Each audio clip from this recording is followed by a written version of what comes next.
A reading from the selected works of Mao Zedong, a study of physical education from April 1917, extracted from an essay published in April of 1917. Our nation is wanting in strength. The military spirit has not been encouraged. The physical condition of the population deteriorates daily. This is an extremely disturbing phenomenon. The promoters of physical education have not grasped the essence of the problem, and therefore their efforts, though prolonged, have not been effective. If this state continues, our weakness will increase further. To attain our goals and to make our influence felt are external matters, results. The development of our physical strength is an internal matter, a cause. If our bodies are not strong, we will be afraid as soon as we see enemy soldiers. And then how can we attain our goals and make ourselves respected? Strength depends on drill, and drill depends on self-awareness. The advocates of physical education have not failed to devise various methods. If their efforts have nevertheless remained fruitless, it is because external forces are insufficient to move the heart. If we wish to make physical education effective, we must influence people's subjective attitudes and stimulate them to become conscious of physical education. If one becomes conscious of the problem, the program for physical education will come easily, and we will attain our goals and make our influence felt as a matter of course. 1. An explanation of physical education. Physical education helps to maintain life. East and West differ in their interpretations of it. Chuang Tzu followed the example of the cook. Confucius drew on the lesson of the archer and the charioteer. In Germany, physical education has gained the greatest popularity. Fencing has spread all over the country. Japan has Bushido. Moreover, recently, following the traditions of our country, Judo has been developed there to an admirable degree. When we examine these examples, we see that they all begin with the study of physiology. 2. The place of physical education in our life. Physical education complements education in virtue and knowledge. Moreover, both virtue and knowledge reside in the body. Without the body, there would be neither virtue nor knowledge. Those who understand this are rare. People stress either knowledge or morality. Knowledge is certainly valuable, for it distinguishes man from animals. But wherein is knowledge contained? Morality, too, is valuable. It is the basis of the social order and of equality between ourselves and others. But where does virtue reside? It is the body that contains knowledge and houses virtue. It contains knowledge like a chariot and houses morality like a chamber. The body is the chariot that contains knowledge, the chamber that houses virtue. Children enter primary school when they reach the proper age. In primary school, particular attention should be paid to the development of the body. Progress in knowledge and moral training are of secondary importance. Nourishment and care should be primary, teaching and discipline complementary. At present, most people do not know this, and the result is that children become ill or even die young because of studying. In middle and higher schools, stress should be placed equally on all three aspects of education. At present, most people overemphasize knowledge. During the years of middle school, the development of the body is not yet completed. Since today the factors favoring physical development are few, and those deterring it numerous, won't physical development tend to cease? In the educational system of our country, required courses are as thick as the hairs on a cow. Even an adult with a tough, strong body could not stand it, let alone those who have not reached adulthood, or those who are weak. Speculating on the intentions of the educators, one is led to wonder whether they did not design such an unwieldy curriculum in order to exhaust the students, to trample on their bodies, and ruin their lives. How stupid! The only calamity that can befall a man is not to have a body. What else is there to worry about? If one seeks to improve one's body, other things will follow automatically. For the improvement of the body, nothing is more effective than physical education. Physical education really occupies the first place in our lives. When the body is strong, then one can advance speedily in knowledge and morality, and reap far-reaching advantages. It should be regarded as an important part of our study. Learning has its essential and accessory parts, and affairs have their end and their beginning. To know what is first and what is last will bring one closer to the proper way. From the Great Learning, one of the 4 Confucian classics. This is exactly what I intend to say. Number 3. Previous abuses of physical education and my method for remedying them. The 3 forms of education are equally important. Students hitherto have paid much attention to moral and intellectual education, but have neglected physical education. The unfortunate consequence has been that they bend their backs and bow their heads. They have white and slender hands, from the 19 Old Poems, a famous collection of poems of the Han Dynasty. When they climb a hill, they are short of breath, and when they walk in water, they get cramps in their feet. That is why Yen Tzu had a short life, and Xie Yi died young. As for Wang Po and Lu Chaolin, the one died young, and the other became a paralytic. All these were men of high attainments in morality and knowledge. But there comes a day when the body cannot be preserved, and then morality and wisdom are destroyed along with it. Only the men of the north are able to lie under arms and meet death without regret, from the Doctrine of the Mean, one of the Confucian classics. In the regions of Yen and Chao there were many heroes, and martyrs and warriors often came from Liang Chao. At the beginning of the Qiang dynasty, Yan Si-chai and Li Kangchu practiced both the literary and military arts. Yan Si-chai traveled over 1,000 li, or about 0.5 kilometers, to the north of the Great Wall to learn the art of fencing. He contended with brave soldiers and won. Hence he said, quote, "If one lacks either the literary or the military arts, is this the true way?" And as far as we, students, are concerned, the installation of a school and the instruction given by its teachers are only the external and objective aspect. We also have the internal, the subjective aspect. When one's decision is made in his heart, then all parts of the body obey its orders. Fortune and misfortune are of our own seeking. I wish to be virtuous, and lo, virtue is at hand, from the Confucian Analects. How much more is this true of physical education? If we do not have the will to act, then even though the exterior and the objective are perfect, they still cannot benefit us. Hence, when we speak of physical education, we should begin with individual initiative. Number 4. The utility of physical education. Because man is an animal, movement is most important for him, and because he is a rational animal, his movements must have a reason. But why is movement deserving of esteem? Why is rational movement deserving of esteem?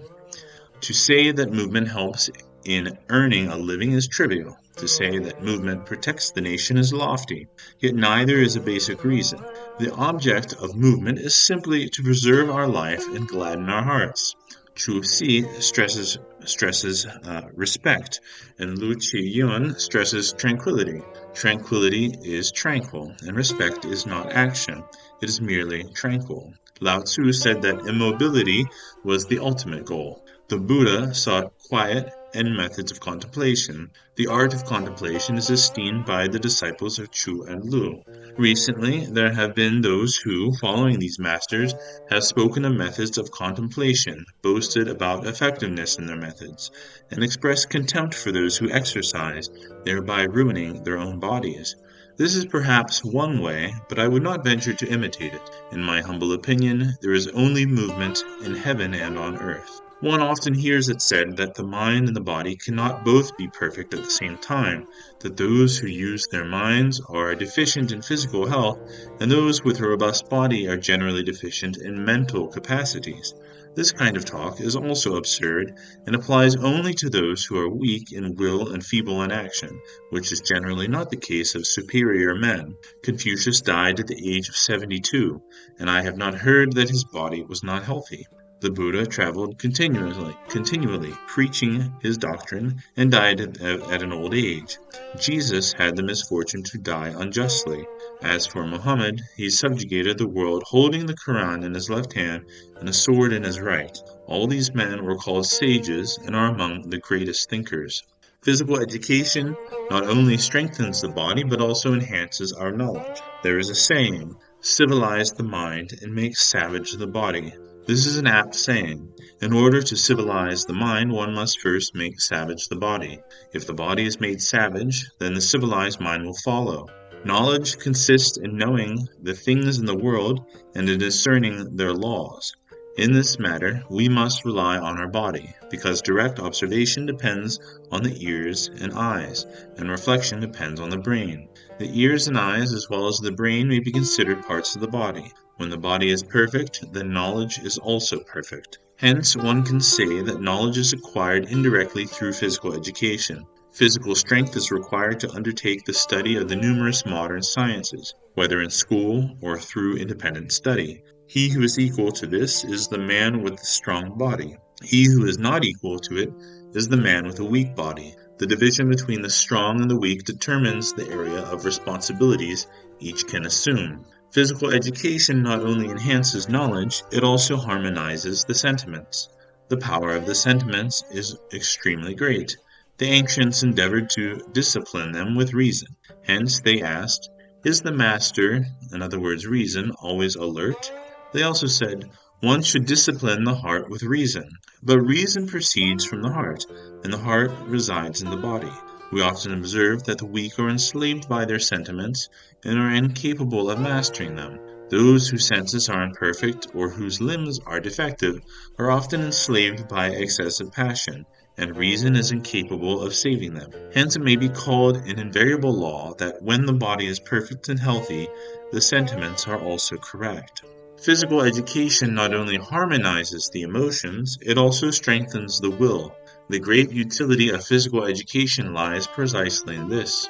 The principal aim of physical education is military heroism. Such objects of military heroism as courage, dauntlessness, audacity, and perseverance are all matters of will.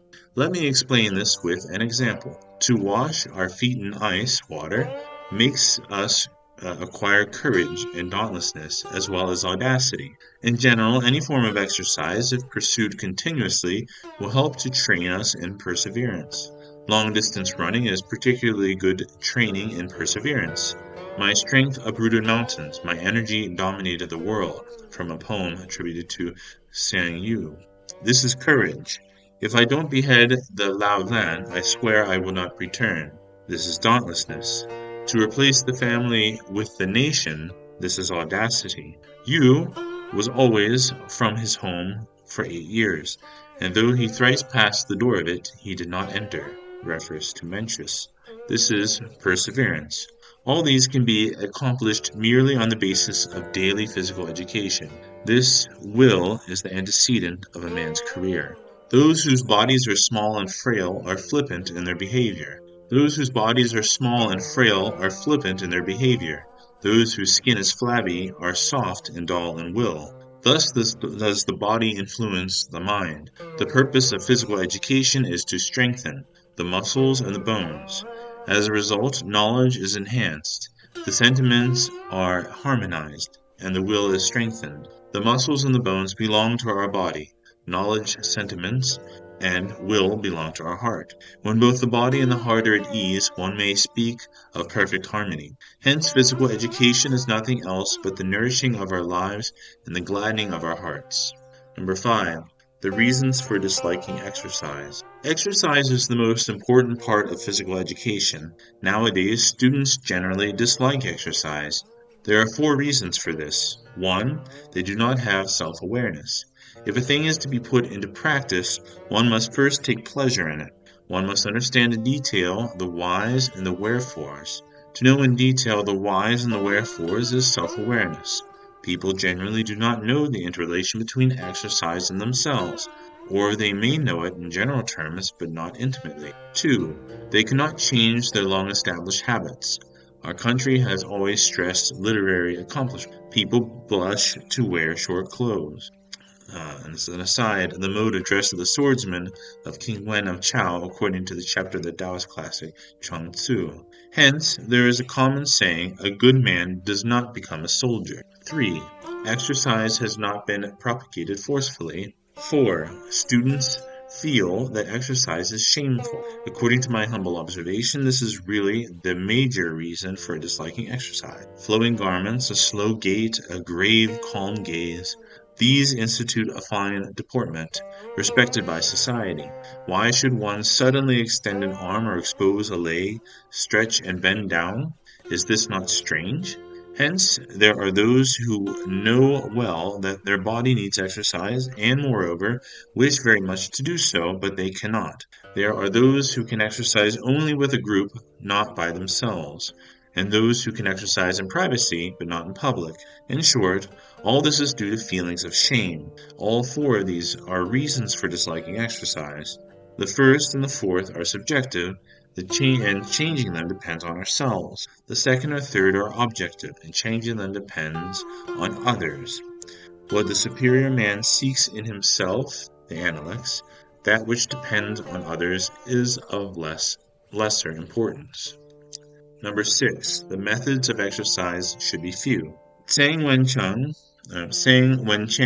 washed his feet before going to bed and walked 1,000 steps after meals, benefiting greatly from this method. There was an 80-year-old man who was still healthy.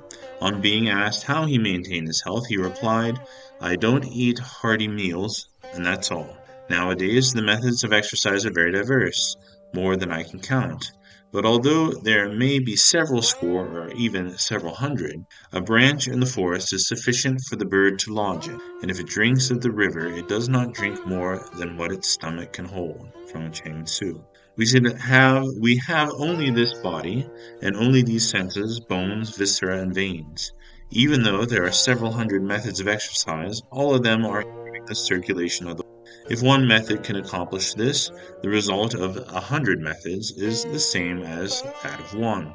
Therefore, the other 99 methods will be dispensed with. Our eyes can see only one thing at a time. Our ears can hear only one sound at a time. From Sun Tzu, a Confucian realist. To employ 100 different methods to train the muscles and the bones only disturbs them. Number 7. The points to which we must pay attention when we exercise. We should have perseverance in all things. Exercise is no exception. Suppose there are two men who exercise. One practices and then stops. The other is unremitting in his practice. There will certainly be a difference in the results. First of all, perseverance in exercise creates, in general, that rest cannot set itself in motion. There must be something to move it, and this is something that can only be interest. And the something can only be interest. Interest arises from unremitting daily exercise. The best way is to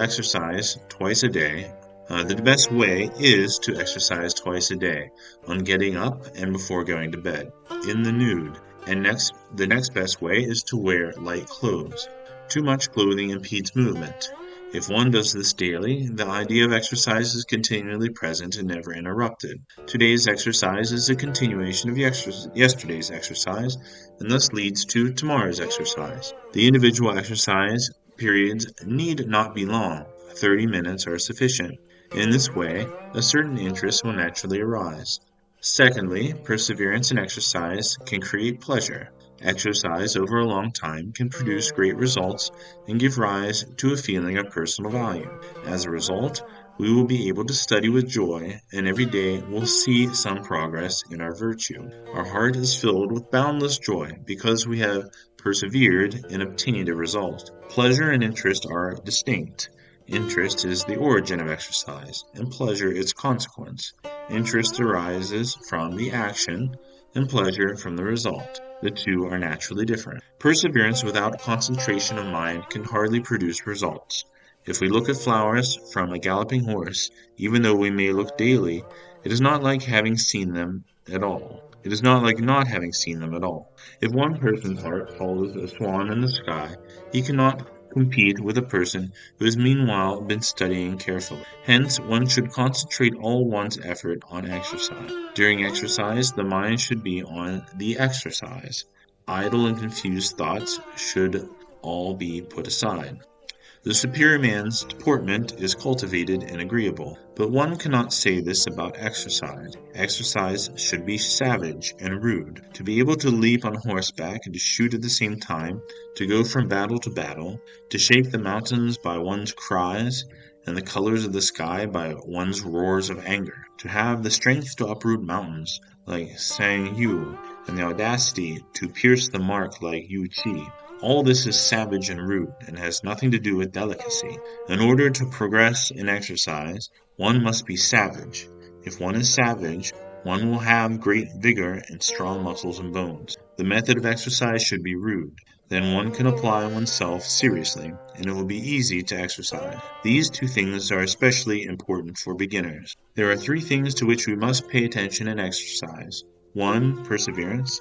2. Concentration of all our strength. And 3. That it be savage and rude. There are many other things that require attention. Here I have merely indicated the most important ones. The transcription of Maoist Documentation Project, 2004 from Marxist.org.